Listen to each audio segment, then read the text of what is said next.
Do work that will outlive you.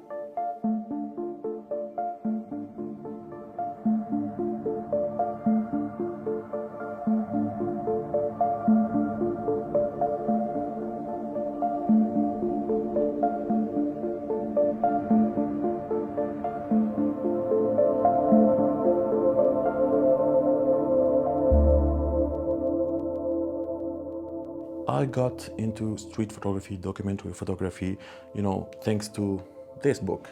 And this book is, street photography of my country, Tunisia, from 1947 to 1960. When I saw this book, in the library, I was like, whoa, this ought to be interesting because, as old as I am, I was not born in 1947. So I was like, hey, let's see how life was during that period. And this is the photographer who took this, Denise Bellon. She's a French photographer, and the images are amazing because I love black and white photography, grainy photography, all of those things. And just by the cover alone, because this portrait of this lady looks exactly like the grandmother of my grandmother. Because I remember I saw a picture of her, and they have Amazigh heritage, so they have these amazing tattoos on their faces, and I was like, wow, such a good portrait. And you can see, like, I don't really want to show too much of the images to respect, the copyright of the book, but I think the most shocking image that I got, hold on, I will get to the point of this video. Just one sec. These 30 seconds TikTok videos made you really impatient, huh? So one sec. It's a big book, man. All right.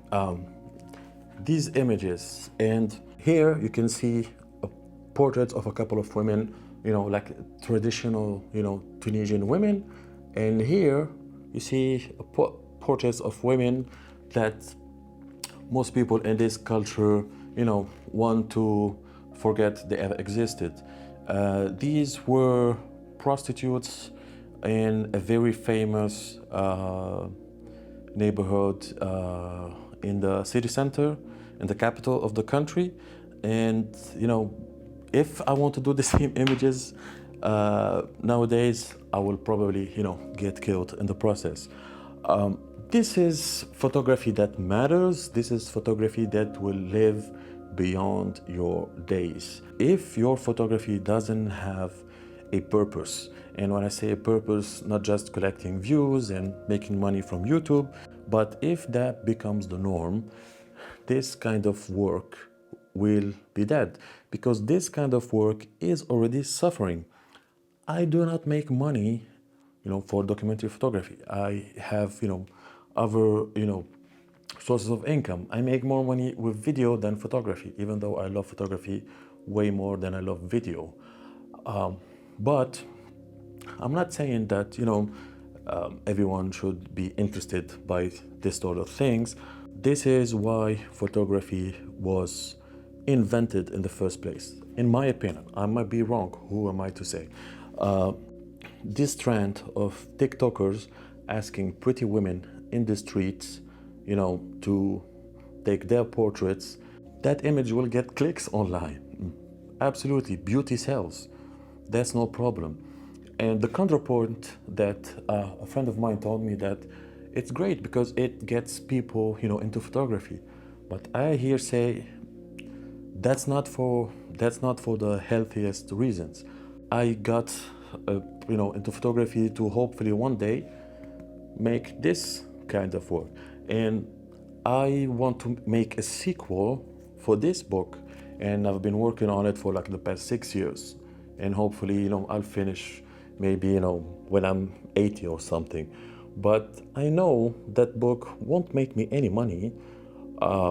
Probably a kid 30 years later, maybe he will stumble and get a book like mine. It will be like 2.0 here, and it will make them, fall in love with photography when everything will be ruled by AI and you can basically take images with your retinas.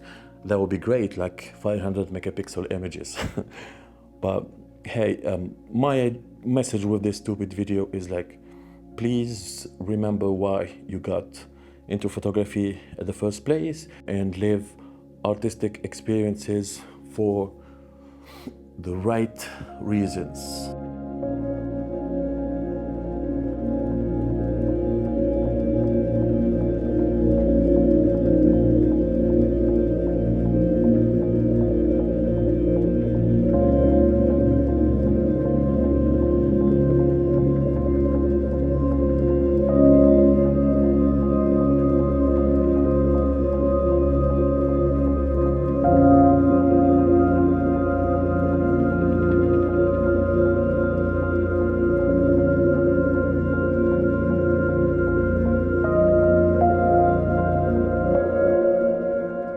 Do work that will outlive you.